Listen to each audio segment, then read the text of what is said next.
1, 2. All right, ready? Go. All right. Okay, salute. Okay, ready? Feet shoulder width. Hands up. Ready? 1, 2, 3. 1, 2, 3. 1, 2, 3. 1, 2, 3. 1, 2, 3. 1, 2, 3. 1, 2, 3. 1, 2, 3. 1, 2, 3. 1, 2, and stop. To the side, 1, 2, 3. 1, 2, 3. 1, 2, 3. 1, 2, 3. 1, 2, 3. 1, 2, 3. 1, 2, 3. 1, 2, 3. 1, 2, and stop. Okay, hands up. Reach down. 1, 2, 3. To your right, 2, 3. To your left, 2, 3. Center. Inhale. Exhale. Hands up. Reach down. 1, 2, 3. To your right, 2, 3. To your left, 2, 3. Center. Inhale. Exhale. Okay, let's do it again. Hands up. Reach down. 1, 2, 3. To your right, 2, 3. To your left, 2, 3. Center. Inhale.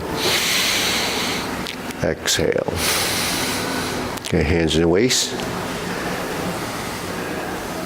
Circular movements, 2,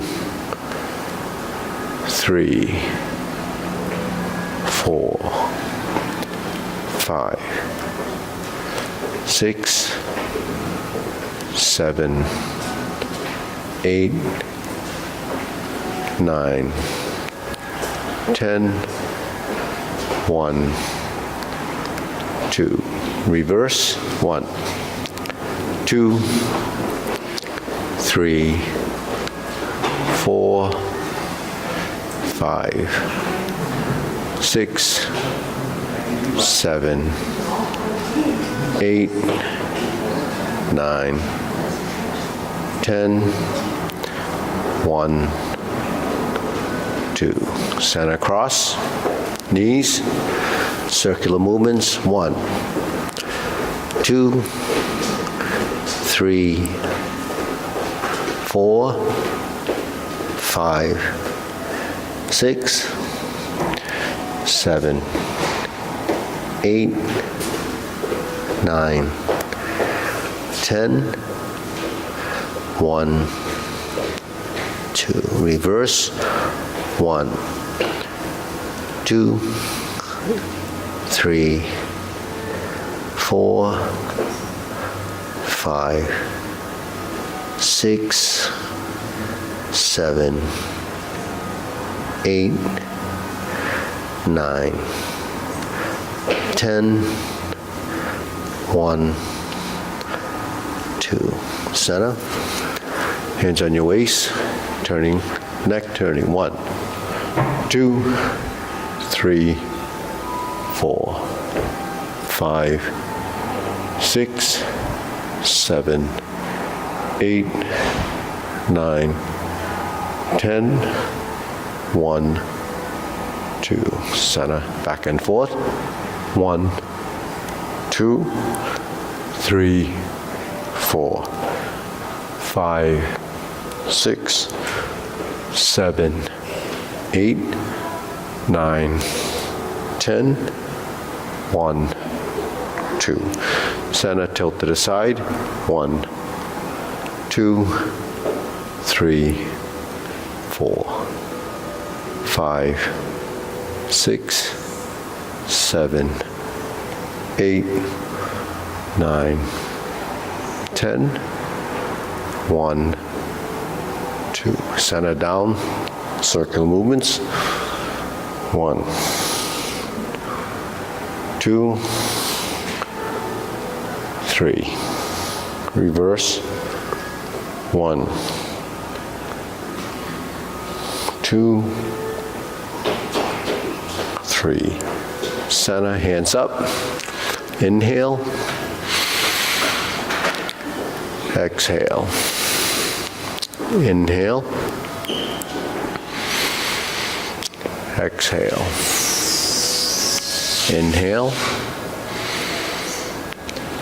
Exhale. Spread your feet. Turning. 1, 2, 3, 4, 5, 6, 7, 8, 9, 10. 1, 2, 3, 4, 5, 6, 7, 8, 9, 10. 1, 2, 3, 4, 5, 6, 7, 8, 9, 10. 1, 2, 3, and stop. Turn. Stretch it out.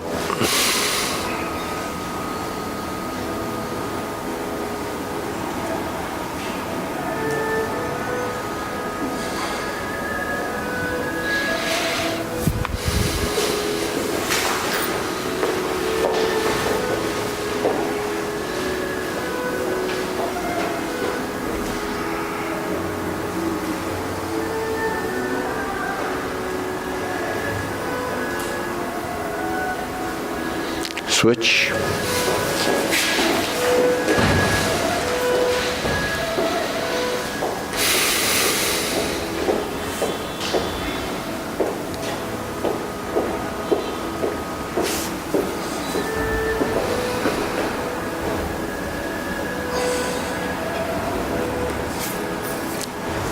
Switch.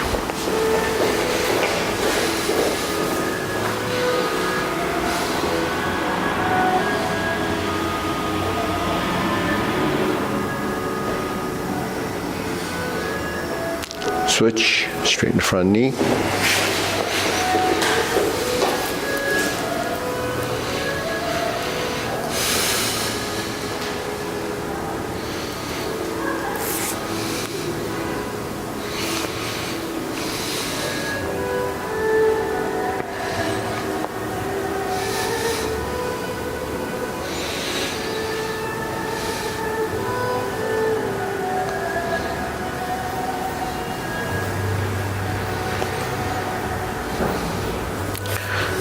Switch.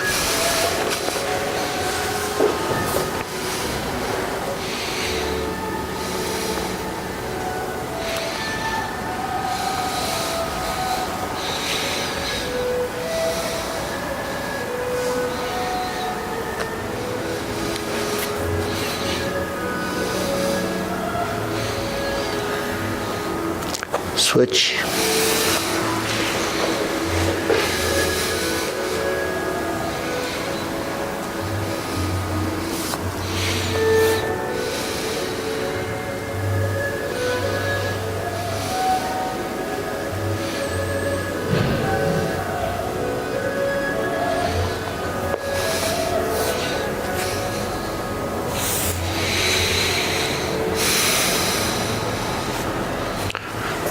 Switch.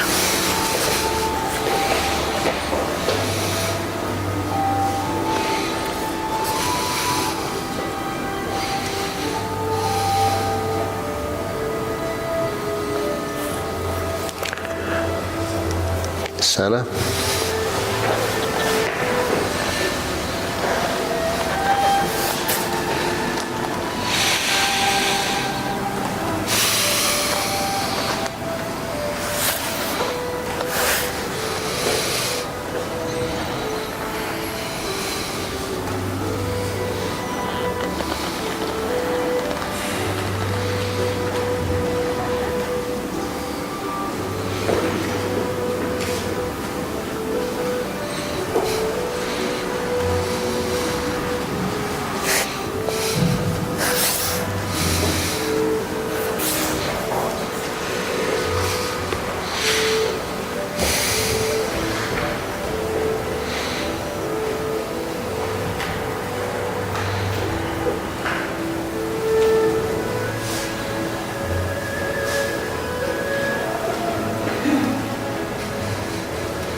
lower knee.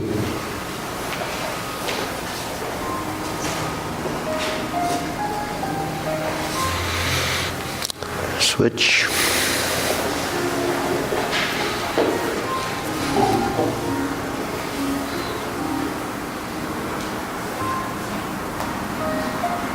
Okay.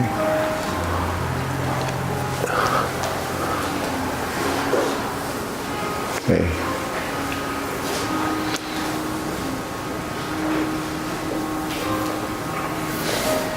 Okay, shake it out. Yeah, rub your stomach. You're cramping up. Yeah. I know. It was. It's a one-on-one thing. It was. Okay. Deep breathing. Inhale. Relax. Breathe. Inhale. Breathe low. Inhale. Exhale. Okay, hands on your waist, shoulder roll.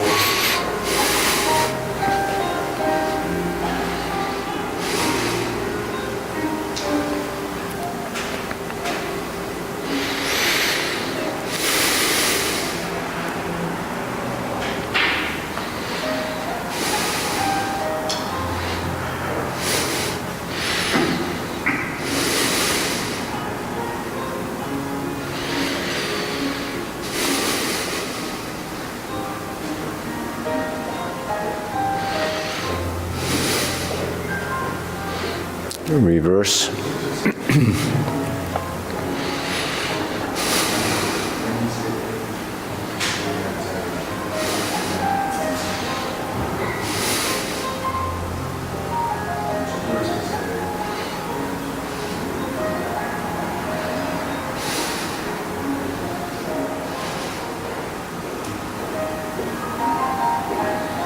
And center. Okay, press.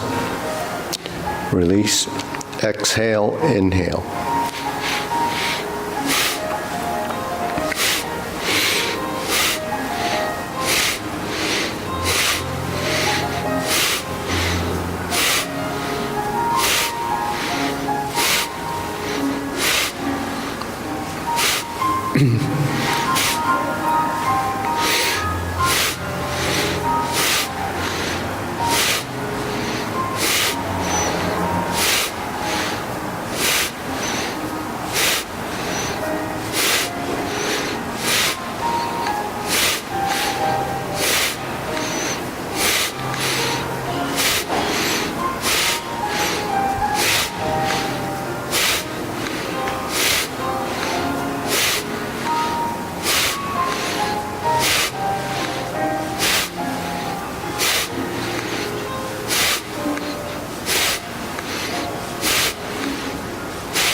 And stop.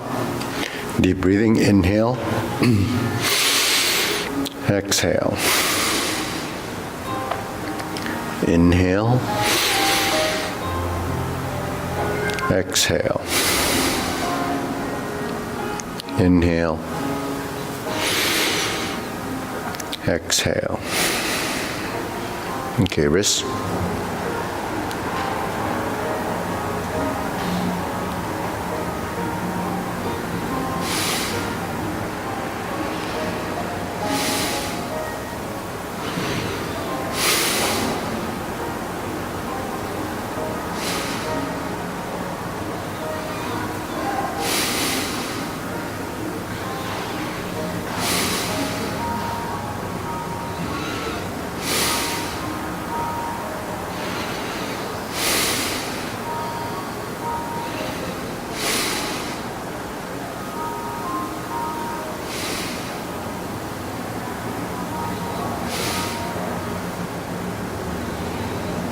Reverse.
palms down, big a circle. 1, 2, 3.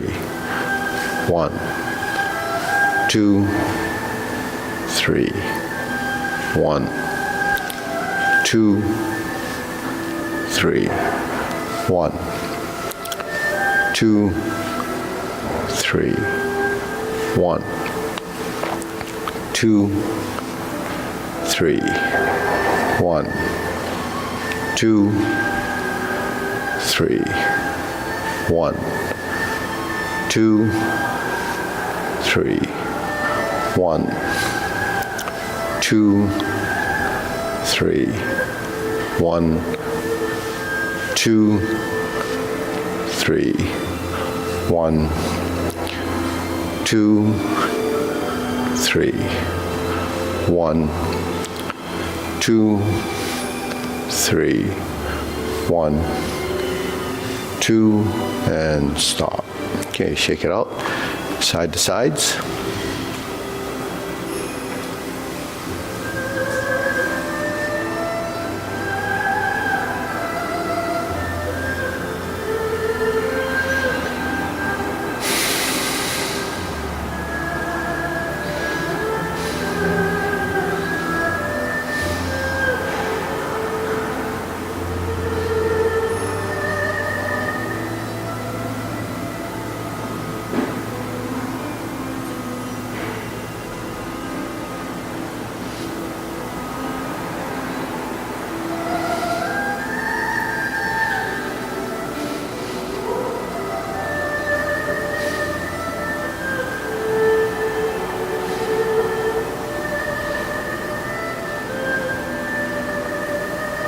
And center. Okay, lift the knee.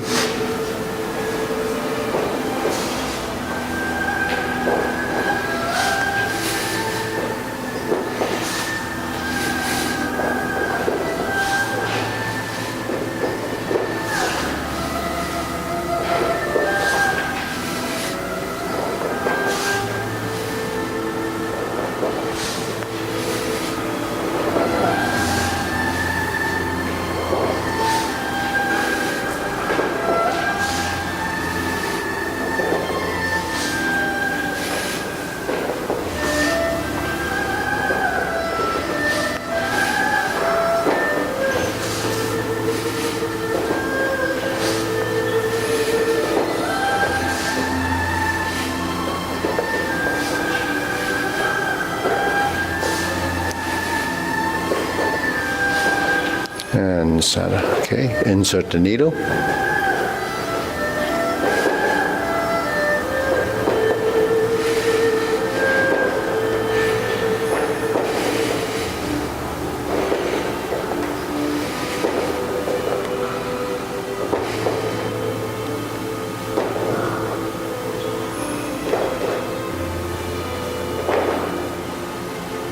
Switch.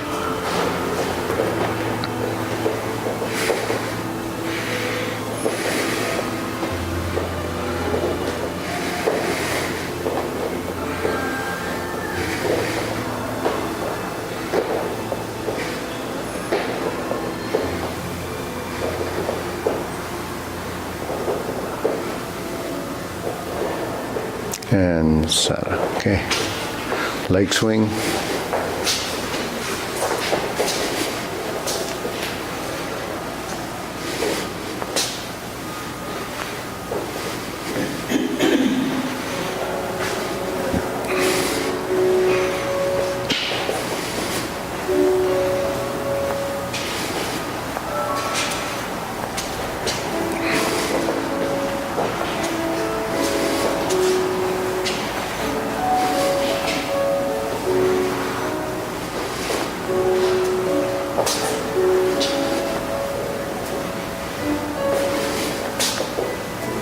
Okay, switch.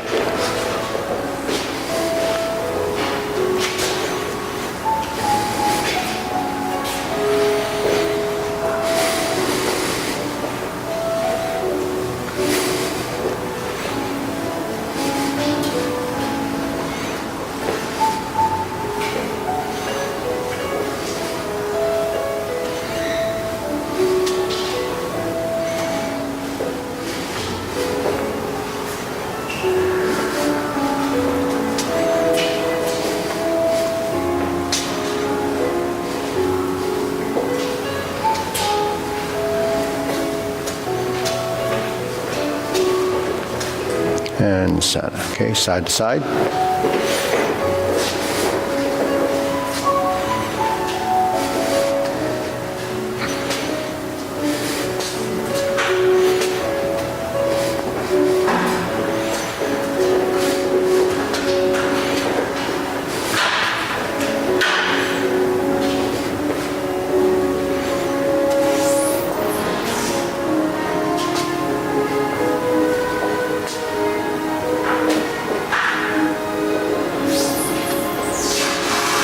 Switch.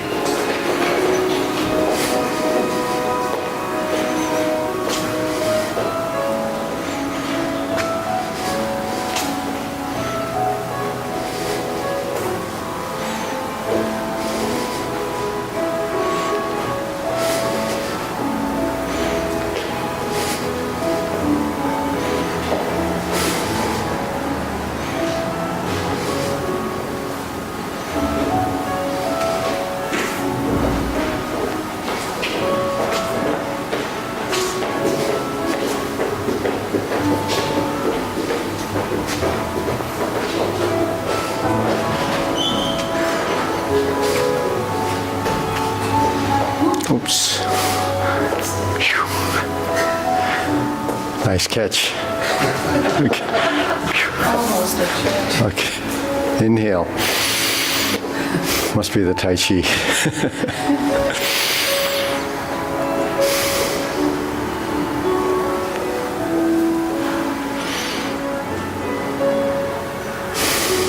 Okay, so grilling, hold the ball.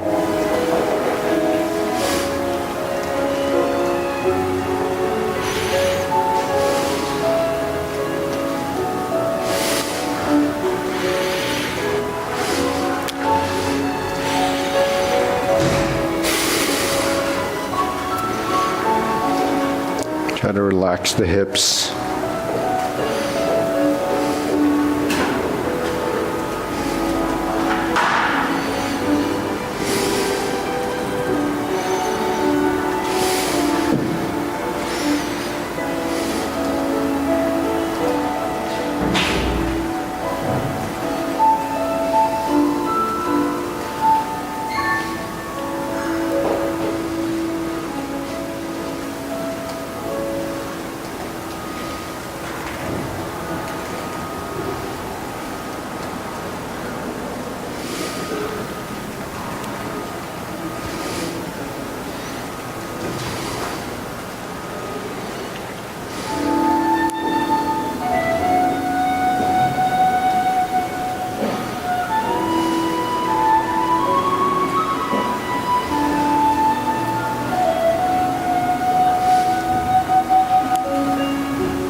Switch.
Okay, cross, open and close.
Switch.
Okay, feet parallel.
Okay, lower hoop.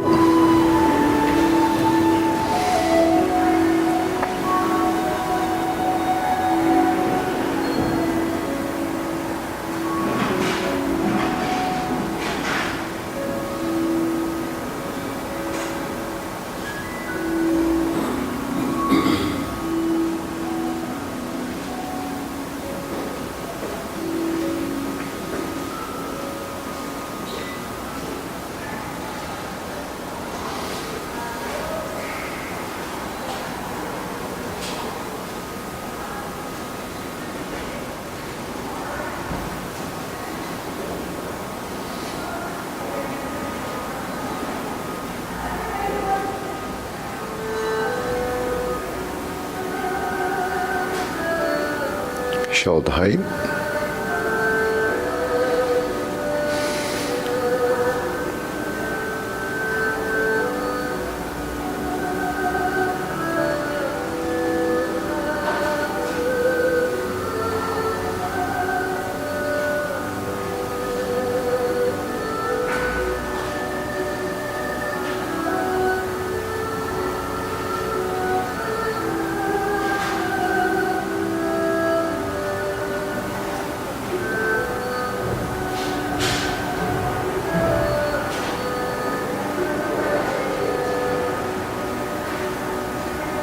Elbows down.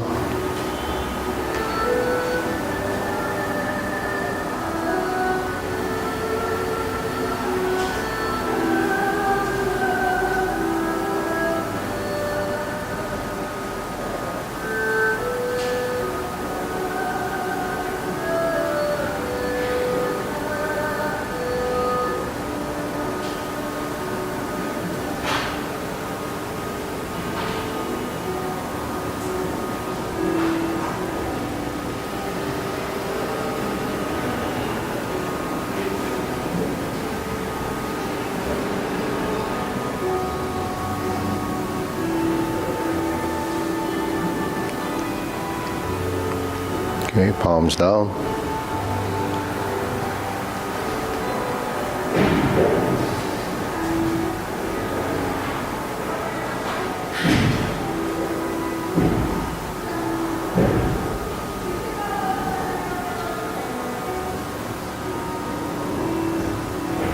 Extend.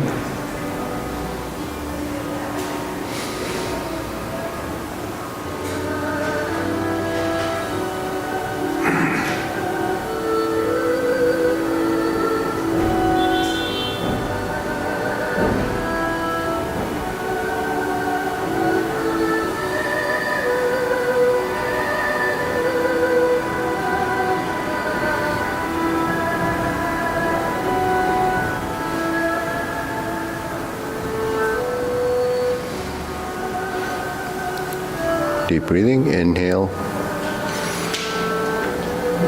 exhale. Inhale, exhale.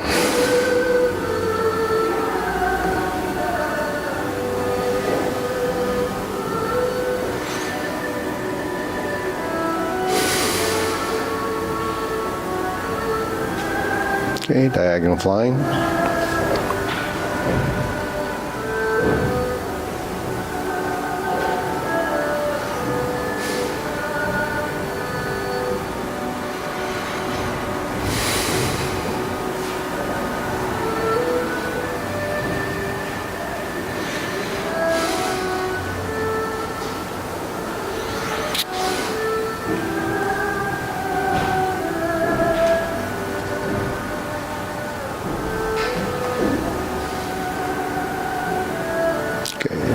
Switch.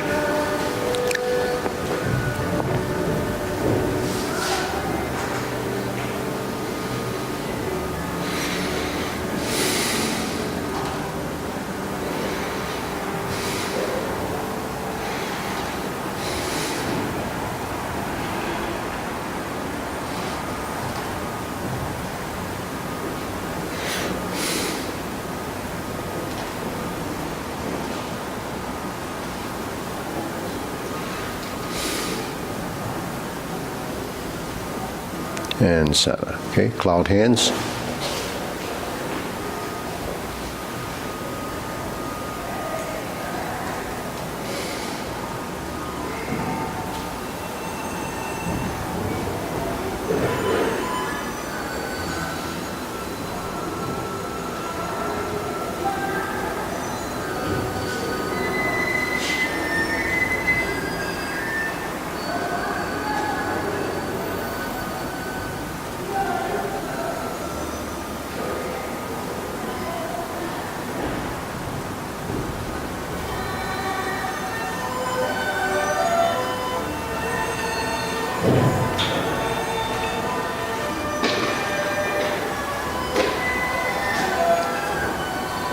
Okay, down, carry tiger to the mountain.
infinity.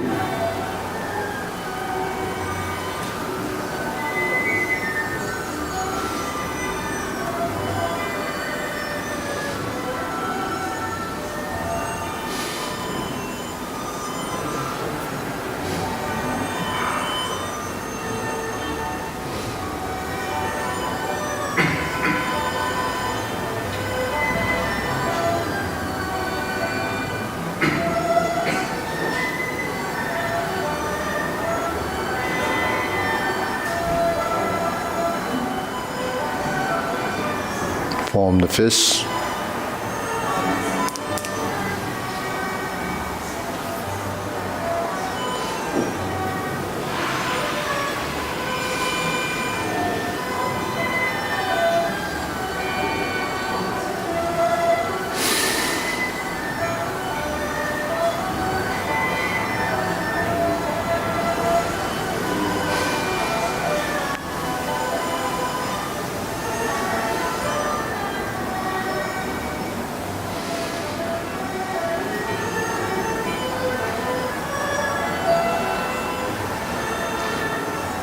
Okay, palms together, strum the lute.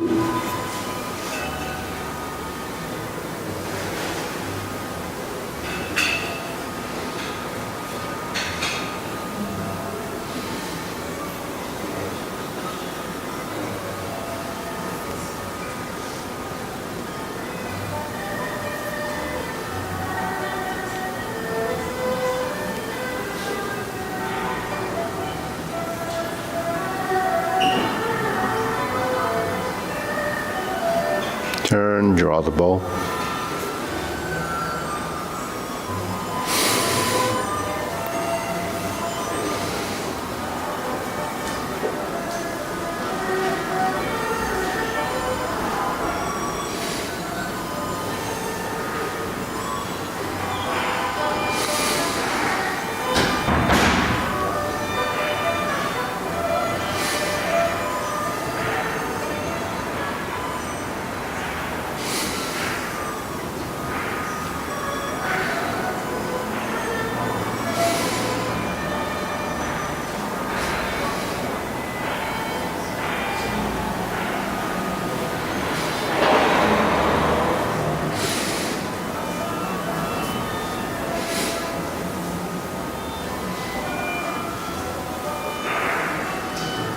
Okay, scoop down, fan through the back.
Okay, center.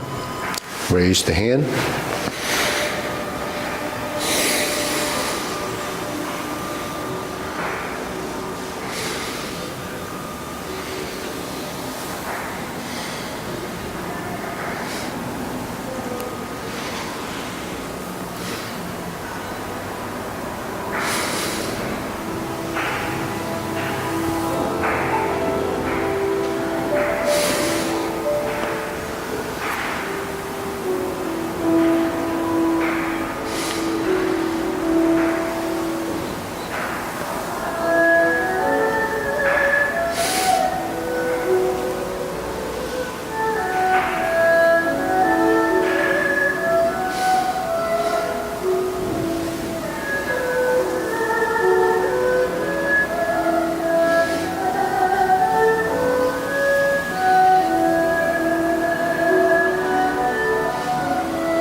Okay, palms down, deep breathing.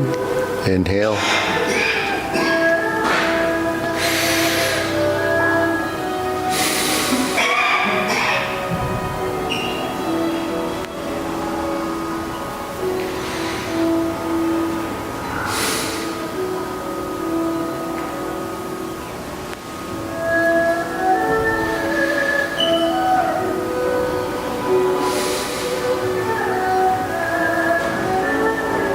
Okay, I'll go through the sequence. So feet should be shoulder width.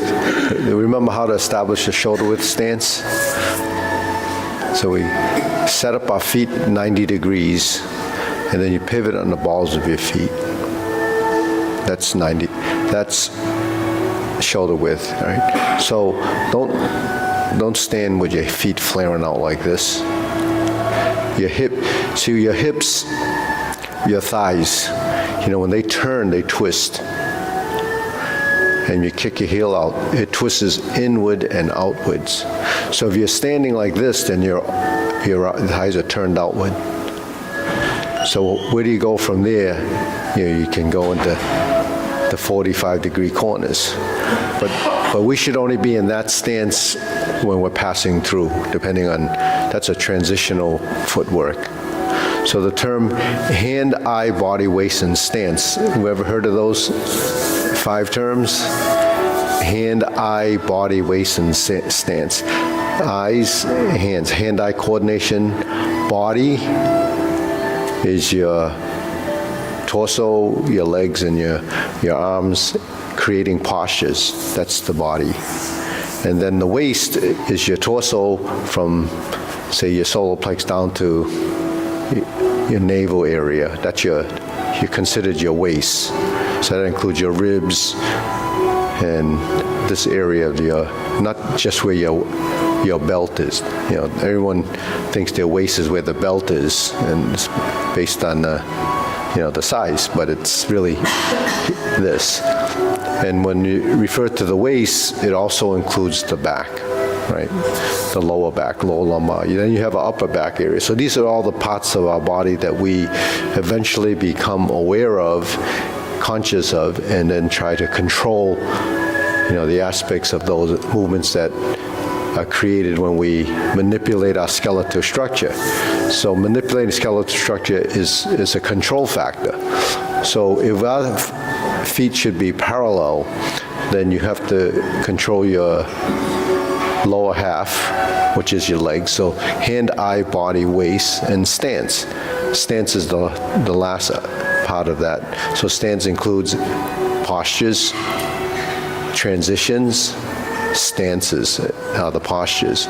So you have an empty stance, you have a horse stance, sometimes you have a cross stance, and then transitional stances is forward and back, right and left, shifting of weight, turning your feet to steer you in a direction.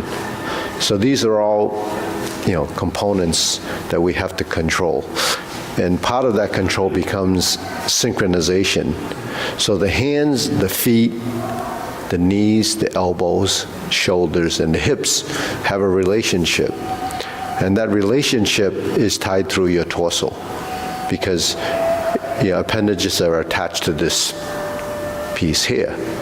So if you want integration of body, it has to become part of, the concept of solid and empty, substantial and insubstantial, differentiating between those 2 concepts. Solid is weighting and unweighting. Passive and active is part of that. So passive active is when the hand moves, it's active. When the hand moves as a function of something else, which it could be a torso, it could be shifting your weight, it could be going forward and back, then that's a relationship that takes away some of the forces that are required to just move your arm. Because the arm movement is isolated, and the arm movement is that's 3 pieces that are moving in an isolated fashion. But, we want to avoid that. So sometimes we have active and passive movement, and passive active changes to active. So it's a constant cycling of that relationship. So if you have that relation of solid and empty, and then you have a relation of solid and empty in the legs, then you have to get that relationship to happen in the upper-lower coordination. So where is upper-lower coordination happening? Here.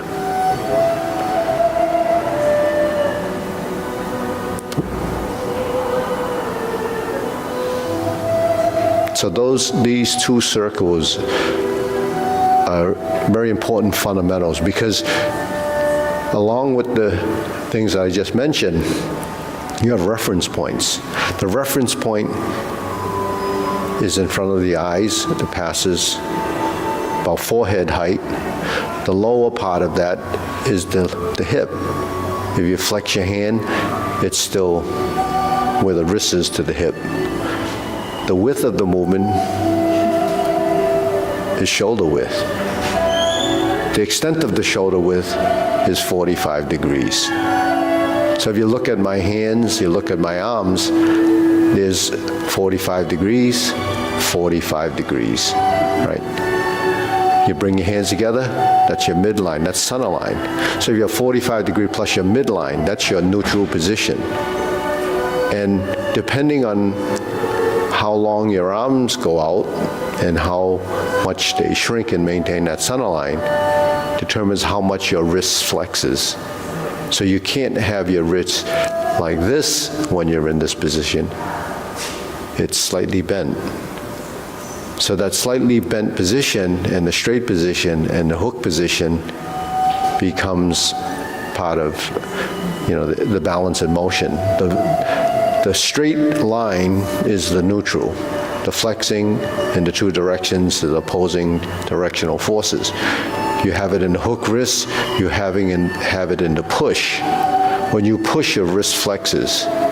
Just like when we press down, the wrist flexes. It's called seating the wrist. When we lift the hand up like this, that's a vertical line. It's neutral. It's not like this. When does it go like this? When you're supporting something, right? So if you're a weight person, you're supporting a tray, that's the position your hand is in. It's not a position like that. So the position your hand is in becomes part of functionality. So when we move, the whole goal is to create circulation, improve your circulation through manipulation of skeletal structure and movement. But the other thing you're developing is positioning for functionality. Like you're swinging down, we call it a hammer fist. It's the same action in the arms as you would swing a hammer. But when you swing a hammer and you have a handle in your hand, your wrist actually has to go like this. Because the tiger's mouth, which is this, that point travels down the arm as an alignment. So when you hold a hammer, it has to be like this as a joint angle position. Then your wrist does this. So it has to complete the movement as you swing the arm, flex the wrist, and drop the wrist downward to create the force that's actually going down in an arc. Because if you try to use a hammer like someone that's inexperienced, they would hold the hammer like this, and then they try to hit the nail on the head, and it would go like that. That's not how it is. It's swinging, and because it's an arc, it has to find a flat surface for the head of the hammer. So using that becomes a motion that your hand is actually doing that. And then it inverts, and it comes and it drops, and then it turns to a position like this, where this is slightly curved, the same curvature that you might have in the roundness of your position. So this is things we don't understand typically when we're doing the form. We're looking, for the gracefulness of the motion, but the functionality is lost because it's not tangible. We don't know how our skeletal structure should be in a specific position to get things to happen. Or when we split the hands like this, and it's all over the place like this, there's a specific alignment. The hands are misaligned here, but by the time they get to this point, they're in line. So the line between the hand So it would be like this. So the energy between the two movements, that's diagonal flying as a palm position. So the palms actually are in the same plane. Starting off, it's here, but then as you cross and then it merges, they slide past each other. And even if they're a half-inch based on the thickness of your hand, by the time it gets to here, they have recalibrated to take out the discrepancy of that half-inch or thickness of your palm so that the alignment is true. And why does the alignment have to be true? Because if you put a stick between the hands, it should be one line. If your tiger's mouth is capturing and this is capturing, then both circles have to be in line. That's an alignment of that position for functionality, because if you were to capture someone's arm, you assume that arm is one straight piece. If I go like this, it's a straight piece. That's what you're capturing. So when you capture an arm, that gives you the intent of movement. So we say conscious intent of your movement is part of what the mind intends to do. Thinking what it's supposed to do is capture something between the hands. But if it's capturing in that line, if there's a misalignment, it doesn't work. It can't be this one here, this one here, this one down, and this one higher. So those misalignments that we have in the position actually doesn't allow the structure, the posture to have integrity. So these are just levels of understanding. Some of it you would say, well, that's not important because I never planned to hold that stick or that arm. But the important thing of it's the alignment of your body for proprioception. Because proprioception is a sensory system that detects where your body is in space, angular position of the joints, and the feedback from those angular positions to the brain tells you that that's what's correct. And you do it over and over again until your body starts to recognize it. Then once it's corrected and dialed in, then what you know is that that's body intelligence. So body intelligence is something that a lot of people don't understand simply because you don't know how or why you would have that body intelligence. But without body intelligence, you wouldn't be able to get anything done. It's everything to do. But the problem is we learn things visually and through just assimilation. You copy everything you see. You watch a cooking show and you just pick up what they have, as ingredients. Then if they're showing you how to stir or whatever, you just copy that movement and you get it done. The end product is what you learn to cook. But the thing is, did you figure out what your body was doing during the transitions of those actions? You don't have to, because the important thing is to get that. In Tai Chi, it's not getting that end product. End product is getting your body to recognize everything that you do for body intelligence. So no matter what form you learn, you're using the same faculties, you're using the same process to develop a simple thing like this. Okay, so if we get into a single whip position, and we first develop the circle. So this circle you had developed here. This circle is the same as this circle, but we include the knees. This circle, if I offset it, like I offset this for cloud hands, becomes brush knee. But what we did when we added brush, once we did is add the waist or the torso to the brush knee to push to the corner. When we do the cloud hands, we add the waist to turn to the corners. So what that tells you is that the directional change from here to here is what has to happen for the accuracy of position. Now this is a brush knee movement, smaller frame, smaller circle. In 24, we do the brush knee like this. It's a stylistic difference, but by the time it gets to this point, it's the same. But we don't really recognize it as the same because we think, well, this is 24 Minwin's brush knee, this is paradigms, brush knee, and we think they're different. But if you can get the concept in one, what you need to know is the spatialness of a motion. So we go 45 degrees there, then you have 180 degree there. If I turn my body there, there's one point there and one point there. That's the point that's in the back 45.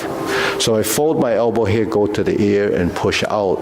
I would have transitioned from this point to this point.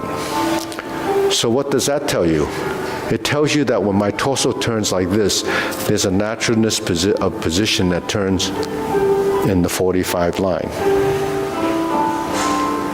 So all these exercises that we do is to develop spatial awareness. Spatial awareness is part of proprioception. But you say, well, I don't need all that spatial awareness. But if you don't have that spatial awareness, your hands can't function and work in a synchronized fashion. The discrepancy in movement is because your arms and legs are working independently of each other. There's no relationship to that. So you know what happens when there's bad relationships, right? It's not just in the body. Bad relationships in everything that we do, with people, with your job, all those bad relationships. Why? We can't figure out how to align everything. So we have to align our body. We're just dealing with our body. Then we go to strum the lute. There's neutral position, but strum the lute is a triangle position.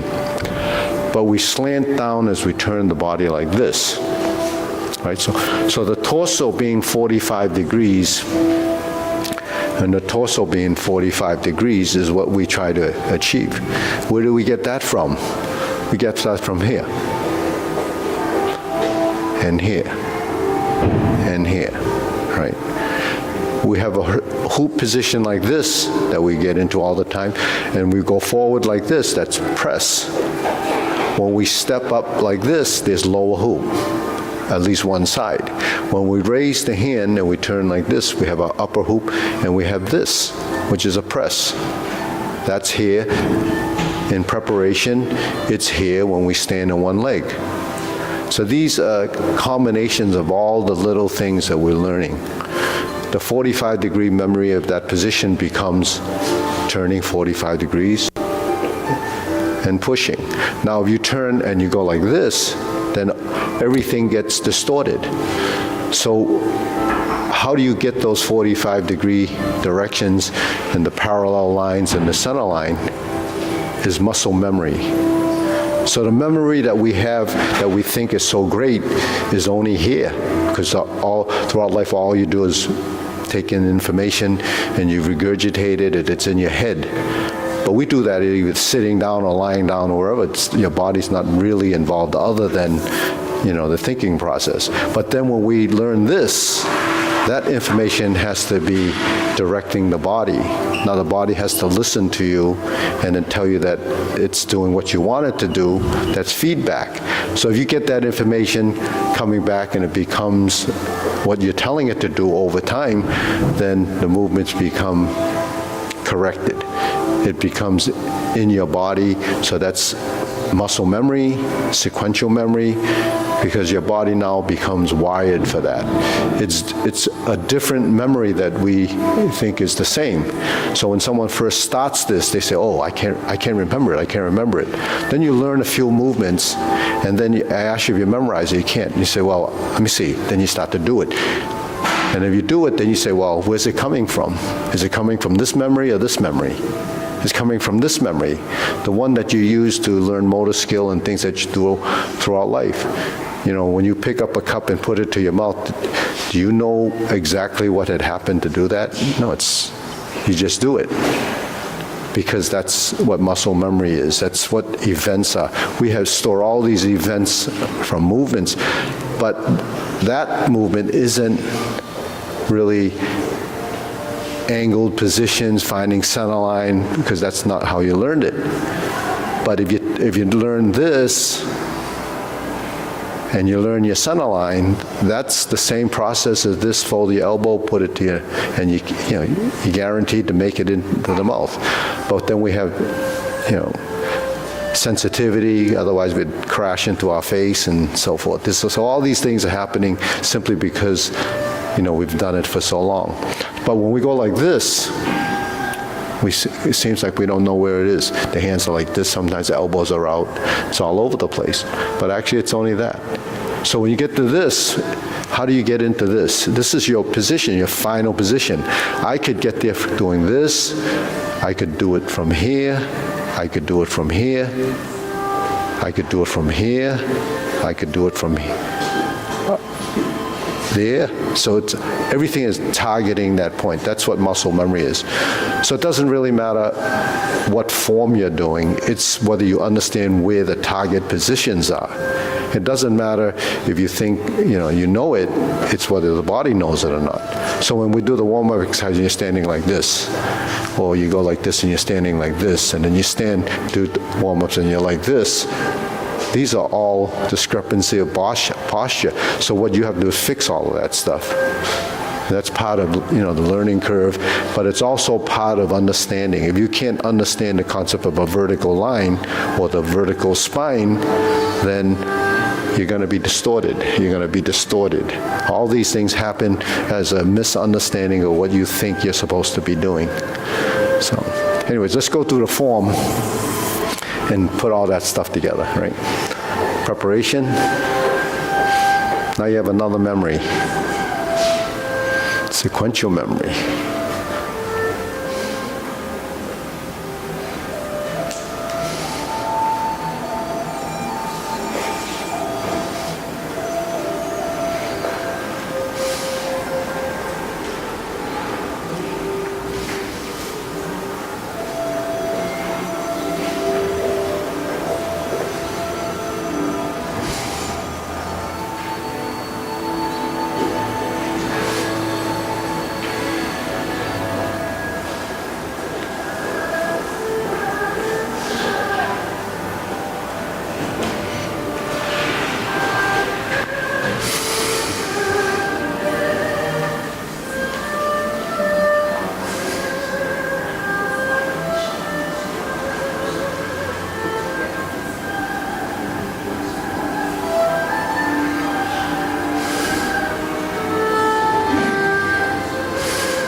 bend from the waist, feet shoulder width apart, stork flaps wings, turn, toe heel pivot,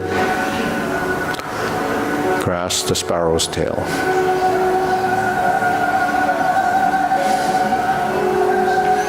Single whip.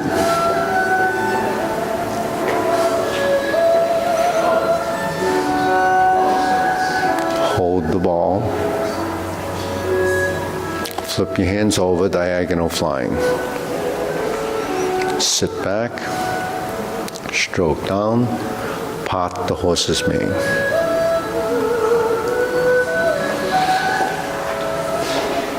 Stroke down, part the horse's mane. Cross corner.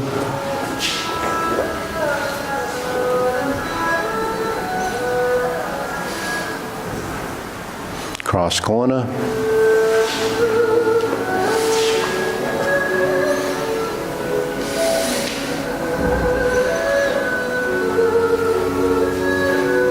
Hook your wrists.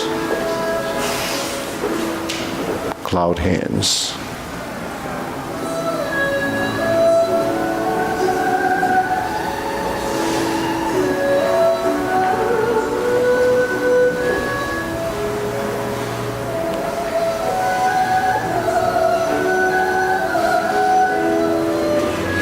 Single whip.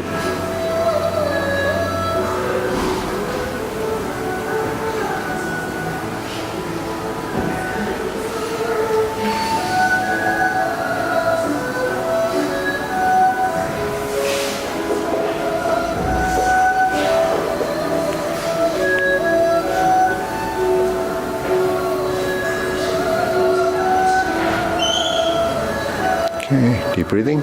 Inhale.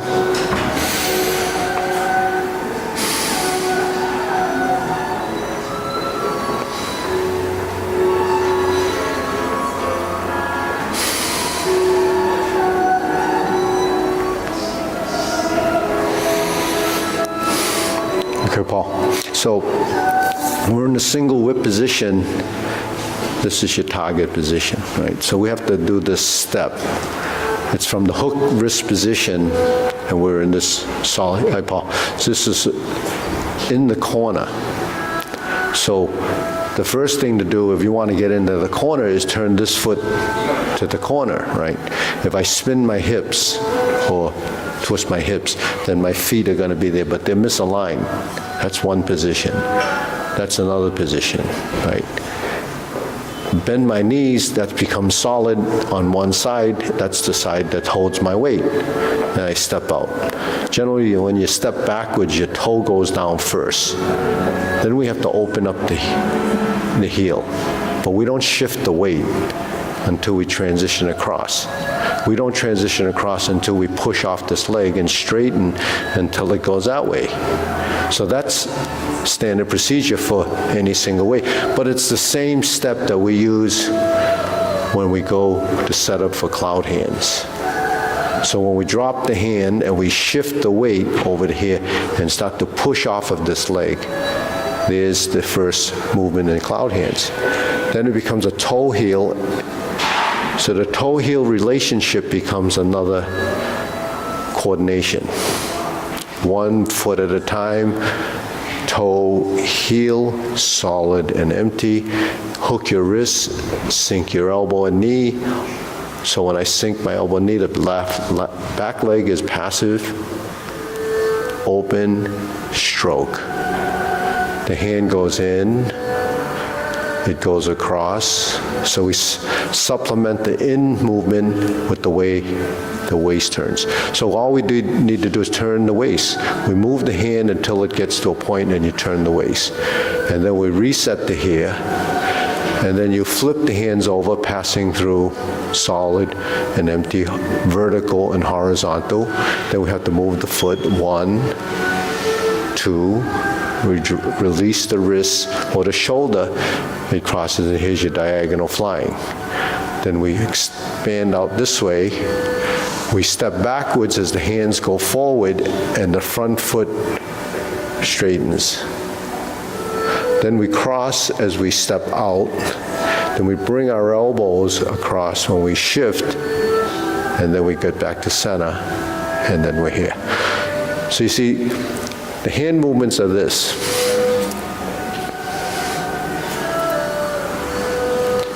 The leg movements have their own course, right? So when we're in a position, we shift and we move, we have to step backwards, then we turn this foot like this, we go through center, we step to the side, we shift our weight, and we pivot on the heel. If you want the upper and lower to be coordinated, they have to work together. Here's my shift. Here's my step and the sink. Here's the balance point of forward and backward. Here's the cross and the step. Here's the elbow to the side. Here's the elbow to the back as my foot turns, and here's the vertical line.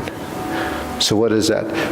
That's phasing in your movements so that every part of those angular movements, which are really circles, and circles have 360 degrees, each quadrant of the movement has to be tied to some angular quadrant of some other action in some other joint.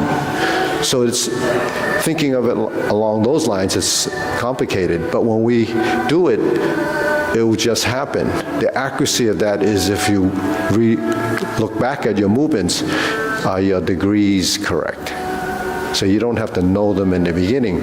All you have to do is go from one position to the next, and then eventually it just happens.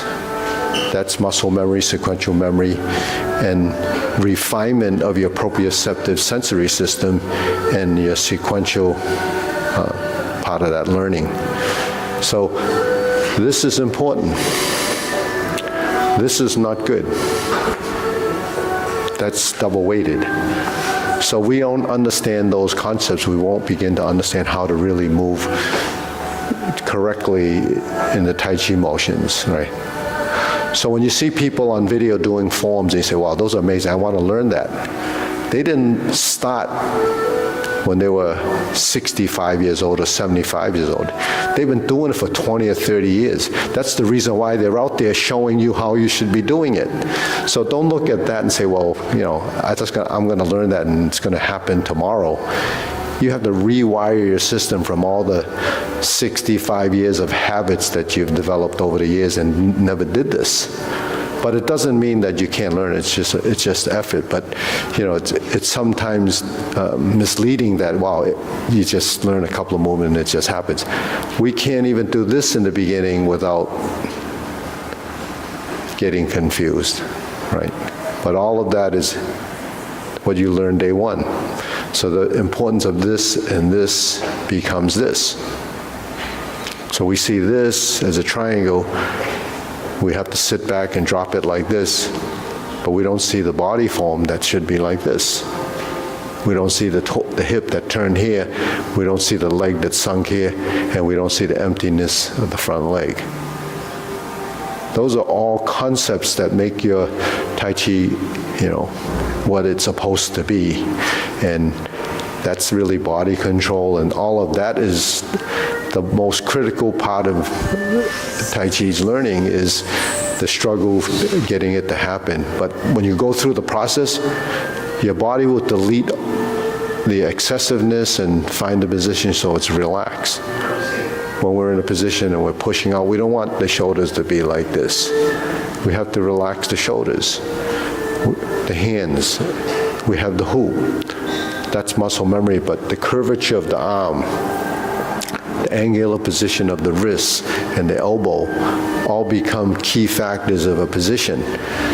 And if we don't learn that or understand that, then the movements are dead. They don't move.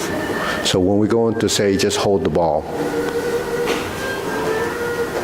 it becomes this.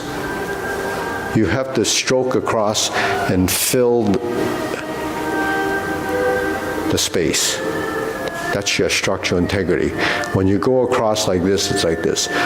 There's a reason to go like this and not just like this. That's kind of stiff, right? So you have to have pliability in the position. So when you go in and out, that's the changing of the conscious intent of your motion. When you hook your wrist and you sink and lift your elbow, there's a change in the energy and the intent of the movement. And you say, well, where and what part of it do you use? All of it is useful, but your intent of the movement changes, but it's a virtual thing because we really don't understand what we're doing. But when you pick up a spoon and you're stirring your coffee, there's a change in intent of that spoon. It's moving and the force of it is changing to create a circle. So the manipulation of your hand doing that is changing in here. But you already know that from the intelligent level that you have to do it like this, otherwise you'll knock the cup over. So this, when your hand goes like this and you sink the elbow, then the change turns to here, then it becomes part of what you're doing with your fingers. It happens to do with your forearm, it has to do with your elbow and your shoulder, it has to do with the angle from here to here. So these are, total body angular referencing for the body. So this is why it's so difficult to do. But if I only tell people that, that reach a level that I think can do it, then that could be a long time. So I tell everybody here that this is what you should do. Now you take it in, whether it happens or not right away, it's up to the individual. We don't all process the information the same. But if I don't say it, then 10 years later you would say, why didn't you tell me that before? But I've been telling you. No one listens. No, it's not that you don't listen. Well, it's like seeing is not looking is not seeing.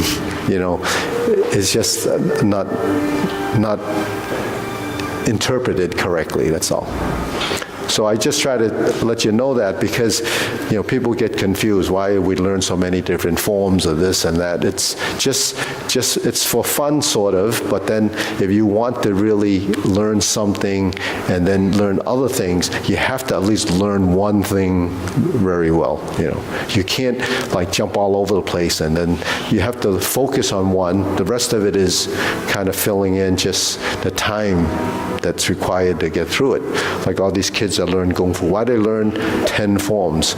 Well, if you taught them that one form for 5 years, they would say, I never learned anything. I'm not learning anything. So you have to teach lots of forms, keep them interested, like a book. When you read a book when you're a little kid, you don't understand what you're reading, and then as you progress, you might read something deeper. But, if you don't go back and kind of revisit it, which is what the form is a book, and you go through the movements and you stroke across, eventually you realize you're transitioning across and you're shifting and you're turning. Your body is moving. When you do your hand, when you're shifting your weight, the hands and feet have to go together. 1, 2. So the phases of movement, you could just put it into 2 phases.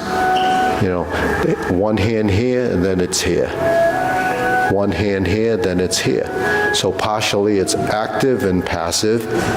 Active torso, passive hand, active hand. This is an active passive motion. It's a function of something else. All movements have passive active motions. That's what yin and yang is. The balance and motion has to do with yum-yang. You have to have solid, you have to have empty. It's in the philosophy of nature, it's in the philosophy of what we do in the movement.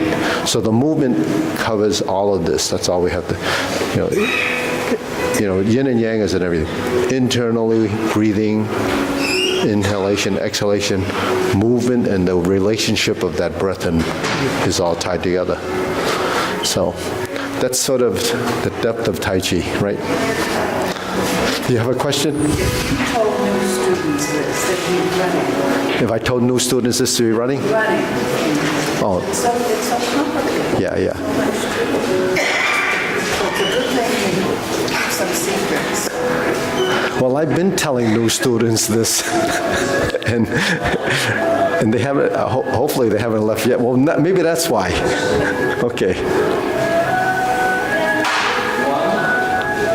Well, we're done. We're done.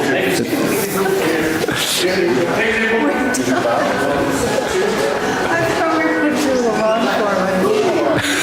No, I'm pulling you. She said, "What are you doing? Pulling my leg." Okay. You do the long form and the 24 so often that it's Yeah, it's not necessary. yeah, this is feeding your interests. The no, Well, it's interesting. Really. I could listen to you for